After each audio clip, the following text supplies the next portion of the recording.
So we're starting off the show, and I'm honored to have Sister Salam here to come up to the People Before Politics show. Absolutely. And give her experience as a mother of a young black man who was wrongfully convicted, Yusef Salam of the Central Park Five.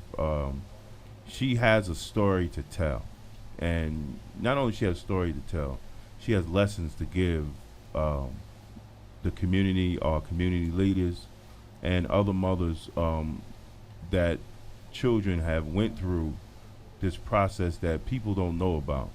You know, it's millions and millions of black men that have been wrongfully committed, and there's some have made the front page, and some we just don't hear about because they don't get that type of attention. So I'm glad to have her. Let's, we got to give her a hand clap, brother. We got to, yeah.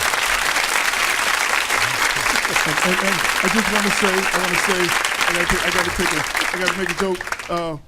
Mr. Johnson over there being the ultimate politician, he came back the second time with his Black Lives Matter shirt. He said, "I'm going to People Before Politics. I got to have a Black Lives Matter." He's hot up in here today. We're going to need it today, too. You're going to need it. Yeah. So I was like, he knew what show he was coming back to, so he played that part. But proceed. Well, we also got to welcome Chris Johnson. Uncle Chris Johnson is Yonkers City Council. We'll give him his round of applause later, but go ahead. You got to give him a round of applause because he's here. He get a round of applause for the towel, too. Yeah, you got to give a round of applause for the towel. I looked in the screen, Black Lives Matter, I looked up. Like, well, I'm going to let Cynthia. Yes. She's Mr. Turnquest Jones. I'm going to let, because there's another reason we have Sister Salam here today. Tuesday on the 18th, there's going to be a forum and a candlelight visual for Sister Raynette Turner, who died in police custody, Mount Vernon Police Department. Yeah. In Mount Vernon Police Department. And what makes this unique? What makes it unique? Let me just say this. I'm going to get this out the way because I've been quiet because of my wife. 22 minutes later. Quiet.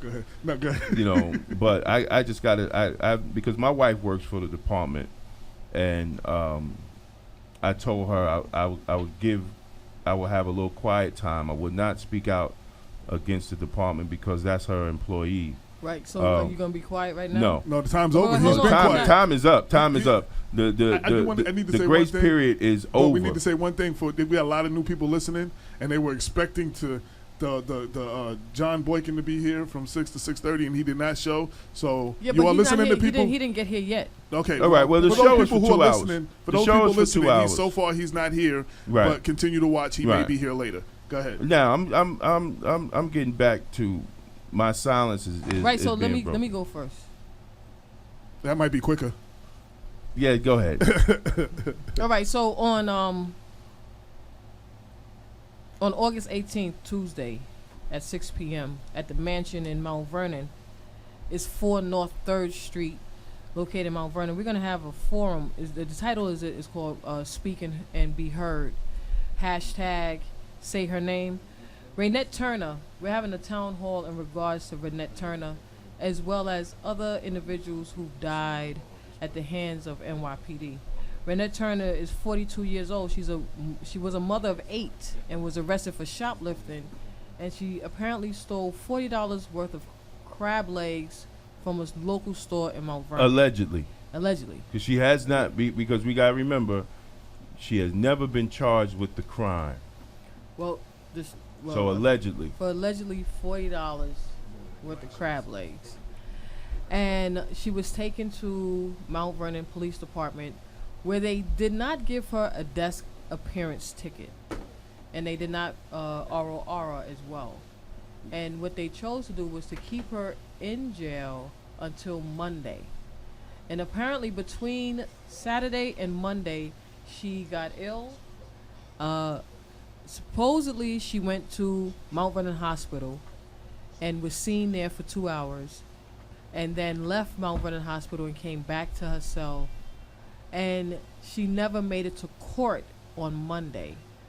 She was sick in her cell and she died. And because of that, she is the first person. So this marks the first probe since Cuomo issued an executive order last month naming Schneiderman special prosecutor for police-involved deaths. So her case is the first case where there will be a special prosecutor assigned because she died in the custody of police. And the mothers who are coming up, one of the mothers is Mother Sharon Salam. We have Danette Chavis, and we also have the mother of Ramali Graham. I call her Little Miss, but she wants me to use her real name, Constance Malcolm. And the purpose of this forum is to sit down, be able to ask questions, any issues or concerns that individuals may have, and also to hold individuals accountable, or to start at least holding individuals accountable. There's a cloud in Mount Vernon, well, not just Mount Vernon, many places in regards to police relations. I don't know if I should put that word together with police, but in regards to police relations, Police community relations. Police community relations, whether or not the police conducted themselves the correct way in this case, should they have sent her back to the hospital? Do they care? Many different things. So we're going to bring that up at the forum, and I'm inviting everybody to come out and sit down and be heard. And When is the forum again? The forum is on Tuesday, August 18th, 2015, and the doors open at 6 p.m. It's at the Mansion on 4 North 3rd Avenue, Mount Vernon, New York, 10550. It's the last stop on the number 2 and the number 5 train. Or you can take the Metro North, the Red Line, and we're going to have some words by a group called Lead by Example, Reverse the Trend. So those brothers will be in the house as well. And I know we're going to have some representatives from Stop Mass Incarceration, Say Her Name, Black Lives Matter. Unfortunately, I hate to say this, but we have a lot of individuals that's coming up from the 5 boroughs, because that's where I stomp at. I live in Mount Vernon, but I stomp in the 5 boroughs. So we have individuals coming out from Queens, Brooklyn, Great. Manhattan, Staten Island. Wonderful. They're all coming up because I'm excited. That's what I do. When I shut the Brooklyn Bridge down, they said whatever you need, just call us up and we'll rock with you. So looking forward to what's going to go down on Tuesday. If you get a chance, come on through. Bring this. You're going to need it because it's going to be hot up in there. It's going to be hot. You're going to have to Be wipe hot? the sweat I off your want to head. thank Cynthia for putting it together, for taking the initiative. Mount Vernon, this situation is unique. Everything is unique, and I think everything happens within God's plan. Mount Vernon is one of the few cities in the United States that has a totally black government, a black mayor, a black city council, a majority of black board of education, a black controller, and a black police commissioner. But yet, it is ground zero for us to see if this executive order by Governor Cuomo really works with the AG's office being a special prosecutor. And it's also unique that with having a black government, you have a majority white police force with a city that's over 70% black. So I think it's very unique, and I thank Sister Cynthia for bringing people not just from Westchester County but from all over the metro area in New York to convene in Mount Vernon, because I think we need to start addressing our Fergusons in New York. There's nothing wrong with addressing the issues that's going throughout the country, but I think we get distracted of what's going on in our own backyard. Yeah. And we have the Sandra Blands, in New York.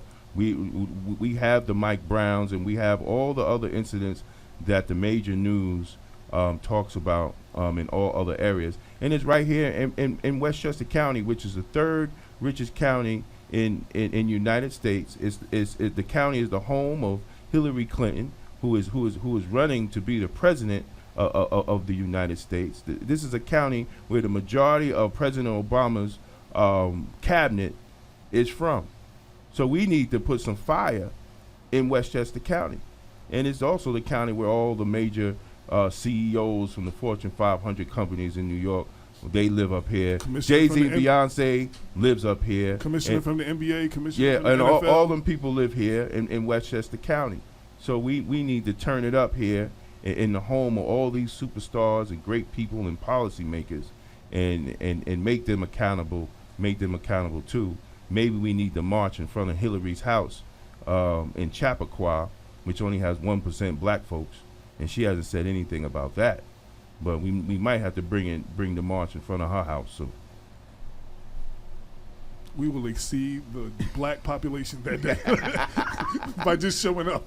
without further ado, let's introduce once again Ms. Salam and thank her for coming on and tell us, with what you hear with all these young women dying in jail cells and your ordeal that you went through fighting for freedom and justice for your son and his friends. What is your assessment on what's going on in New York and the rest of the United States? Well, it seems like we are having a epidemic of deaths and an epidemic of people who are being incarcerated of color. And this epidemic has been going on for quite some time, but it's only now that we have, thanks to the camera and the phones and all of that stuff, been able to Social media. document it. Because if this had not been documented, everyone would be running around talking about, oh, they must have did something, they were getting ready to do something, they looked like they was going to do something, or the police would have not have bothered these people in any way. But this has been going on for years and years and years. And to hear that it's still going on today, it's really quite sad, because it started, when you think of it, at the end of slavery, but it was going on during slavery as well. But when it started at the end of slavery, they reinstituted it into a way of life where black people were being hung and murdered, and women were being raped all up and down, and all kinds of social injustice was going on. But there were no cameras taking pictures of what was happening. When the situation happened around my son, I didn't have a camera. And that's what I needed when I was sitting there in that room with Linda Fairstein while she held me in the back room of the police station while they interrogated my 15-year-old son. Oftentimes when I would go to court and people would say, oh, wow, the judge had said he gave up his rights. But legally, a 15-year-old has no rights to give up unless the mother or the father gives the rights up for him. And on that particular day, I wasn't in a right giving up moment. I had to hold on to my child's rights. So in my case, they needed a crooked judge to agree with their way of thinking. And oftentimes, we think, well, crooked judge is someone you go out and you find and you pay this person off. No, there are judges who are sitting on the bench today, and the police department know who these judges are. That's right. They know from their sentencing records what they're going to do under certain circumstances.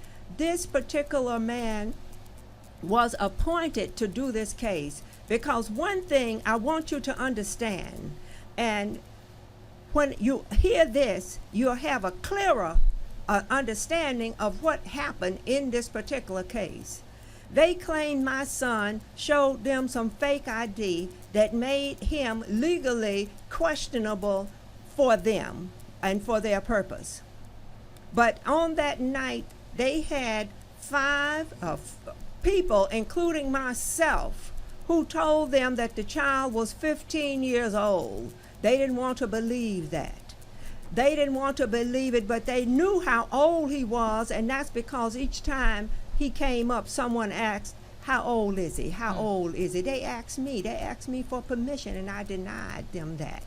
Now, when you're looking at these types of cases and you have police misconduct, oftentimes they try to justify their stuff. And when they justified it in his particular situation, they said, well, he showed some ID that said he was older than he was. When a girl of 14 goes out with a man of 17 or 18 or 21 or 30, and the parents call statutory rape, It don't matter if the she had a judge ID. don't say, oh, she gave up her rights. That's right. They want my 15-year-old to give up his rights. The crooked judge did that. Now, when we are looking at these particular cases, we have to keep in mind that there are a lot of people who represent us on all types of levels, even people who are being appointed to make sure that justice is done. And we have to watch them and see what they're going to do, because we unfortunately do not carry the same type of favor that the white people carry, because they don't have to watch their people, but we have to watch ours. And we watch ours because we want to make sure they're doing the right thing. The white man know that if he ain't doing the right thing, he gonna be out.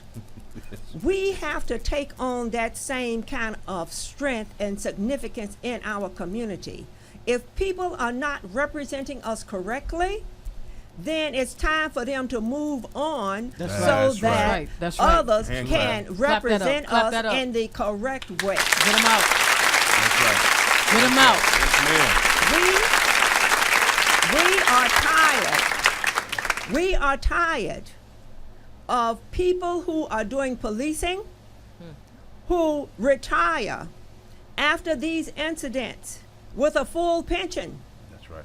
And our families, our victims, hardly getting anything. All they get is a slap on the wrist for holding back evidence, for conspiring against people to make sure they confess to crimes they did not do.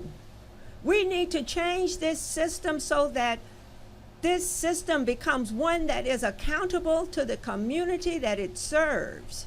And when it becomes accountable to the community it serves, then we will know that everyone can get justice. Right now, we don't know exactly how many people are in jail who are innocent. Now, they claim in some areas it's 10%, some people say it's 20%, but 1% is too high. Absolutely. Because if it's one person in jail for a crime they did not do, that means someone out there is continuing to commit crimes. Someone out there is continuing to commit murders and rapes and stealings while you're wasting your time arresting and convicting innocent people. That piece that the policemen have, that's instilled in their modus operandi, the only way they can move up the ladder is that they have these arrests, that they have these convictions. We need to fix that. We also need to have it so that when people who are doing policing and it comes to our attention that those people have arrested and put in jail innocent people, every case that they have sat on should be re-looked Investigated. at. That's right. Or throw it out. Yes, it should be re-looked at, because you don't just wake up one day. And neither did Hitler wake up one day That's and right. decide, I'm That's going right. to exterminate all the Jews. That's right. He That's did right. it one step at a time. These people have been doing this type of thing for years, and it has become acceptable. That's right. Which is unfortunate. It's acceptable in our communities. And because black people are very poorly educated about ourselves and about our communities, we began to believe the rope a dope. And we fall victim to this type of stereotyping that's been placed upon us. We too are walking through the streets and saying, oh, gee, I wonder what he did. Not, oh, wow, he could be innocent. That's right. If a white person was walking through the streets and another white person was being arrested, and they'd be thinking, oh, wow, why are they at that innocent boy? What's happening? They got the wrong person. You need evidence when you come their way. Just look at this white man who killed all those people in the movie theater. Mm-hmm. He's doing jail time. Mm-hmm. He's not on death row. And he's not dead. He's not dead. He's still alive. That's Came out in a right. bulletproof That's right. jacket. It's That's right. all kind of excuses Because that they we all make make for it to him. the they all make it to the But precinct. we have to start thinking more positively about ourselves in all kinds of ways. And we need to realize that even though we are dark in hue, and some of us are black, and some of us are lighter than black, but even though we are darker than the white person, that does not mean we are born criminals. It does not mean we don't need justice. It does not mean that we need to be shot at the first opportunity. We too are human beings in this society. We deserve the same kind of treatment as everyone else. And our color does not turn us into a horrible, horrendous person. We got all kind of decent people in our communities, but we can't see them because in most cases we've been brainwashed into believing that there's something wrong with us. And the only thing is wrong with us is we don't believe in ourselves. That's right. And we have to start doing that every step we get up in the mornings. Say to yourself, I am somebody. That's right. I deserve to be alive. I'm going to make something of myself. Oh, better yet, say, I am making something of That's right. myself. That's right. Because there's a lot of people out there who are going to tell you you're nothing. And you need to know that you're something every day. Now, my son, when he went through his trials and tribulations, along with all of us in my family, he knew he was somebody because he was someone to himself, because I always taught him that. And he was someone to me. He was someone to my family. I can't begin to tell you what that boy means and what the rest of my children mean. It's almost like someone coming up and they steal one of your children and they say, well, if you want him back, give us another one. Which one are you going to give up? Wow. No mother's going to give up her child like that. No mother. It's really sad. It's really sad. We've got a long way to go. A long way to go. Jesus. I have a question. A pretty tough question also. So I know that I know that Donald Trump played a major role when your son was up here. He he started.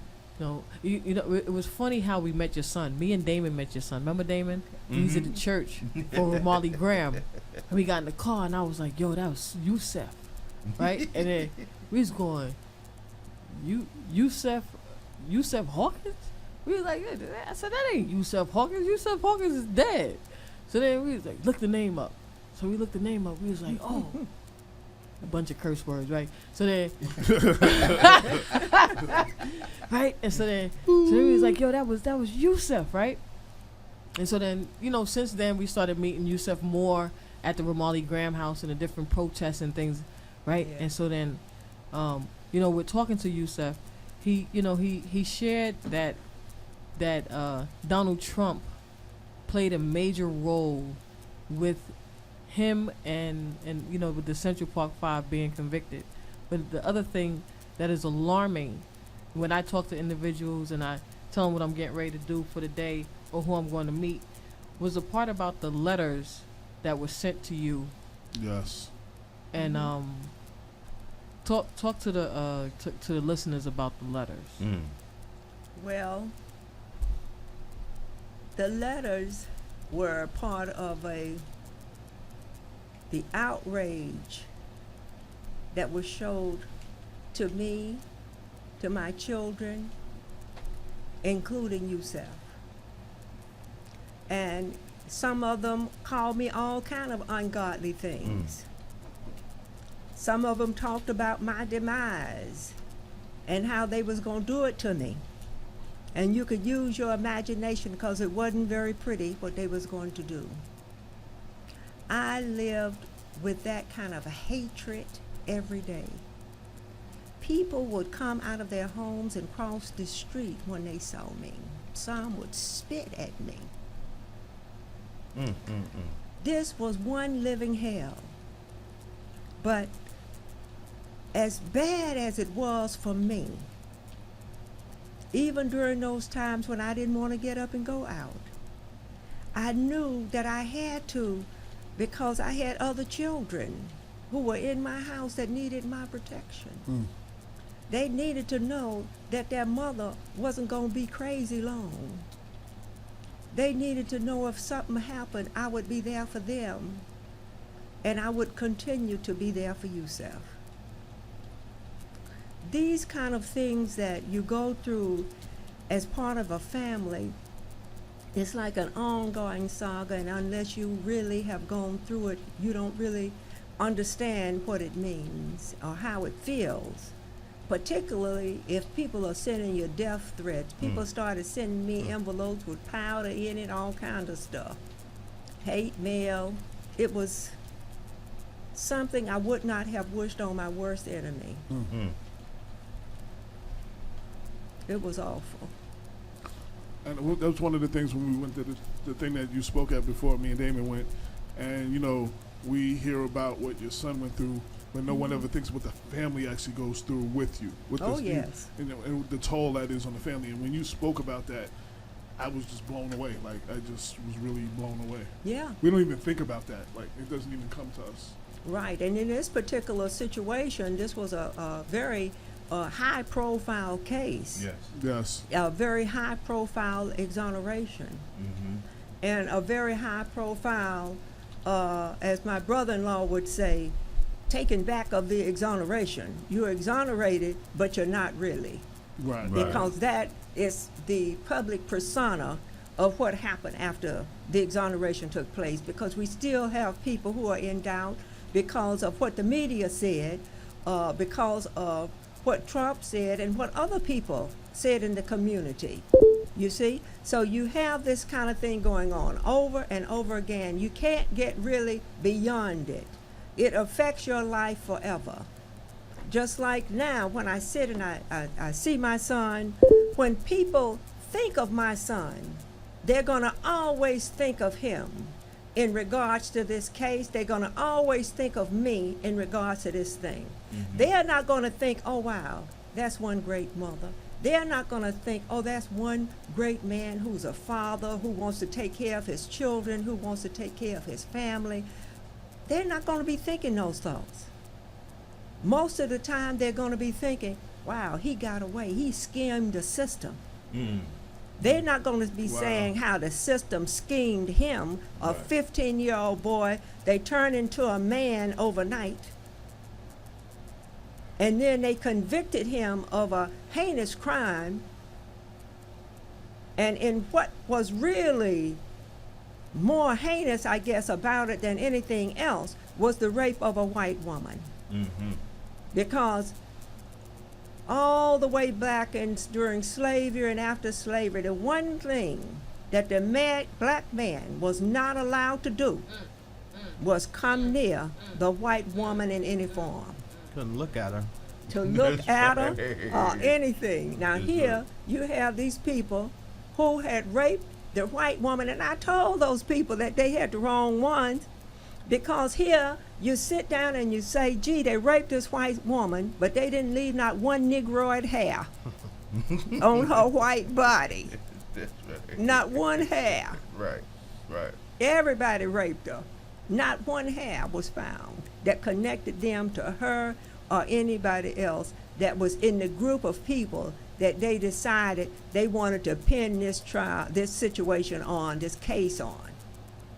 And all of those police have gone on to do many things. They've retired. They have their pension. We have one of the DAs, Elizabeth Lederer. She was teaching over and still teaching, I believe, over at Columbia University. And of all things you would want someone not to teach is law, because obviously the woman had poor That's right. ethics. What happens with it? What happen? Okay. They get slapped on the wrist and say, "Don't do it no more. Keep it moving." But And in Linda Fairstein's case, she was the head of the sex crimes unit. They still have her over on TV talking about all the various things that she has done positively to help fight sex crimes. These people go on to make millions That's right. while you lay down in the dust. That's right. You know, Yeah, I just have to say I'm humbled to next to you. When that happened, you know, all those years ago, I was only 5 years old, so I was not anywhere near, you know, able to pay attention or to know what was going on. But one thing my mother told me, and it's funny because my mother's British. She's not from this country. Her parents are Jamaican, but she knew enough to tell me, sadly, that in this country where we're supposed to be free, that I had 3 strikes against me. I was young, I was black, and I was a man, and don't get caught. That's And right. she taught me that as a young boy, and I had to carry that through, you know, my whole life. And I can't imagine what you went through, and the strength that you have to have even today to tell this story and to continue to fight. So God bless you. Yes, yes, because we are with the March for Justice, April 2016 campaign. We are trying to get justice and legislative change, and we need support from the community, from people out there who have these issues and people who don't, who want to see positive change in everything that we do, because that's the only way it's going to happen. You know, right. it's That's right. unfortunate that when all of these people are being killed, it takes white people to also be killed so that the white people can see the injustice. Right. Or a lion. Because right now, it's just us. That's right. That's right. Yeah, or a lion. Yes. That's right. You You mentioned said a lion. Ms. Salam, you talked about politicians, and you spoke about them not being in office if they're not doing a job. Have we as a people really recognized the fact that a lot of these politicians, even the black ones, are giving lip service to our struggles, and really not, and when they get behind the closed doors up in the offices that create the legislation, and they're not actually fighting for these type of legislation that will change certain conditions? Well, in some cases that is true. And in other cases, we have black politicians who are out there fighting to try to change these legislations, but oftentimes they have no support. When they say, people stand up with me, you look over there and they're the only ones on the line. That's right. You see what I'm saying? So that's all part of Right. the struggles and the various things that you see that's going on in this community. We want people to do stuff for us. It's almost like we ready to throw them to the wolves, but we don't want to jump out there. When Right. I was going through my stuff, there's very few people who was walking out that door with me. I had to stand there many times alone and go through all of this for months, and it's still going through it. This started when, in '89? And it's not over yet. This is 2015, and we're still talking about it. It's still going on. It's really something. And We you- got to and you know give what? strength to our politicians, because many of them, in some ways, they try. But they, as I said, they don't really have the support necessary to carry the issue forward and to do the job. Because even when you look at the president, and he made a lot of campaign promises, but oftentimes when you get in the office, You see, well, you can't get these promises taken care of That's right. that you have promised to do. You don't have the backup. That's why I said we have to be more like these white people. We got to show our politicians that we are the backup, and when they see us as the backup, then they're going to start doing what they have to do. But at the same time, you got to have individuals that also have believe in themselves. That's true. You know, and Yes. and this owing everybody. You know, you owe individuals all these different favors, and you selling your people out. Your people are just sold out. There's nothing else to sell for us. We have nothing. We have nothing else to buy. When you know? look at all that selling, and you look at people who have run for president over the years, I don't believe it's been more than a handful who have not been millionaires. That's right. When you look at Congress and you look at Senate in Washington, D.C., you're looking at the millionaire bunch. That's right. And when they sit there and they raise their salaries for the half a year that they work, this is not necessarily for you and I, who are poor people, who are trying to fight just to get a living wage, because the reality is $15 is not enough. That's the reality. That's the reality. You can't really live on that, because once they give you the $15, everything else is going to be going up. So your $15 is still the same 10 you had. So talk about the April. You said about April 2016 about legislative, because I know one of the things that Yusef was talking about when he was here before, and one of the things that he continually talk about is the fact that, you know, these individuals, they want to give you, they wrongfully put you in jail, and then they come up with this. I don't know how they come up with the figure amount that they give individuals. I know money can't buy a life, and money cannot buy the years back that you took away and stole from these individuals. But I don't understand the price. Like, $5.5 million after you murdered somebody, and then you look, I know this white man, he got into a fight with the police officers, and he got $15 million. So well, one of the things right. you have to look at there is, you just said it, this is a white man.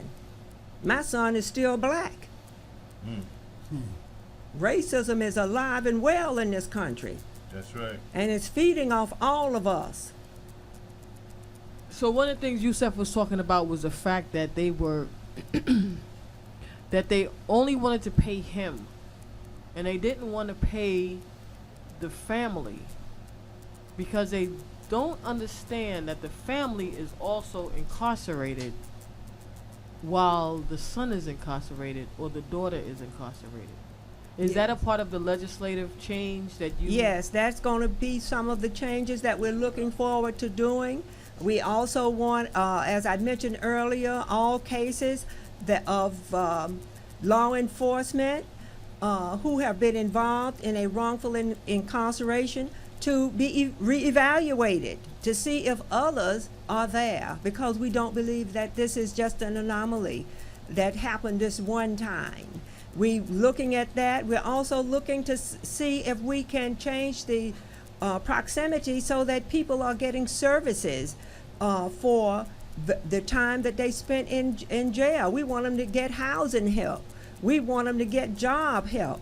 We want some type of social service entity to be put in place to help these people. And one other thing we want is for people who have been wrongfully incarcerated, once the judge says, gee, you've been wrongfully incarcerated, another person should step up and say, here, take this book, this is for you, and this is what Right. you are supposed to be getting on behalf of the wrongfully incarcerated. It should not be the type of thing where the wrongfully incarcerated person now has to go and appeal for services, appeal Yes. for Yes. relief in Yes. any kind of way. Yes. This should be something Yes. that is automatic, Yeah. that should happen right away, that the courts and the judges should be able to do. And just get that ball rolling right away, because you only have a certain amount of time to do these things.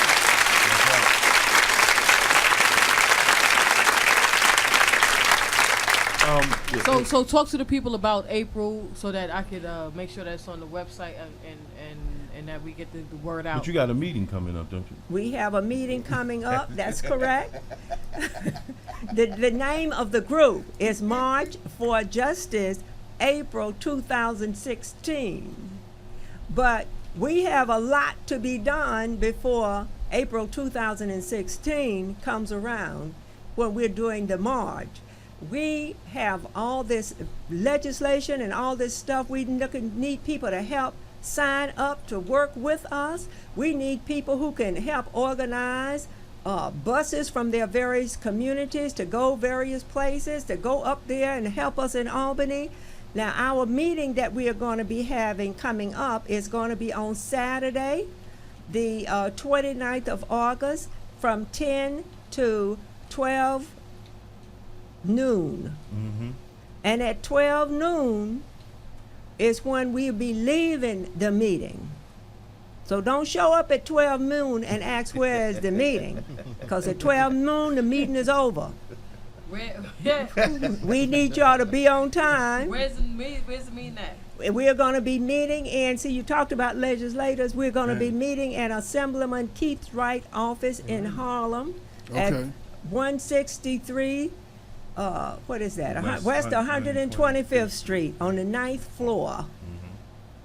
Now come with some ID if you're coming. We'd be glad to have you. The reason you need ID is because this is a government building. Yep. State office building. And when State you office come building. in, just show them a little something and come on up. What's the assemblyman's name? Assemblyman Wright. Keith Wright. Now, he has signed on to our campaign, and we're getting Right. others to sign on, because he believes that there should be justice in the types of things that we're doing, and that there should be a turnaround in the way the system is functioning. And All there right. should be. So, in regards to legislative change, ladies and gentlemen, April 2016, wrongfully incarcerated. For the wrongfully incarcerated, in particular, the group is called March for Justice, April 2016. Is this going up to Albany? Yes, this Going is up going to Albany, New York. On the 29th of August, from 10 a.m. to 12 noon, in Assemblyman Keith Wright's office, 163 West 125th Street on the 9th floor. Harlem, USA is where the place is happening at. If you want to be a part of this, make sure you get on in there, bring your ID, and it starts at 10. Don't get there at 12:01 because Sister Salam will be going home at 12 o'clock. So between 10 a.m. and 12 noon, they're going to be sitting down and start strategizing in regards to March for Justice, April 2016 to Albany, New York. That's right. And bring your organizing skills. We need some organizers. Great. I got the text message. That's right. You're an organizer. Bring some skills. Yes, ma'am. Yes, ma'am. I'm going to bring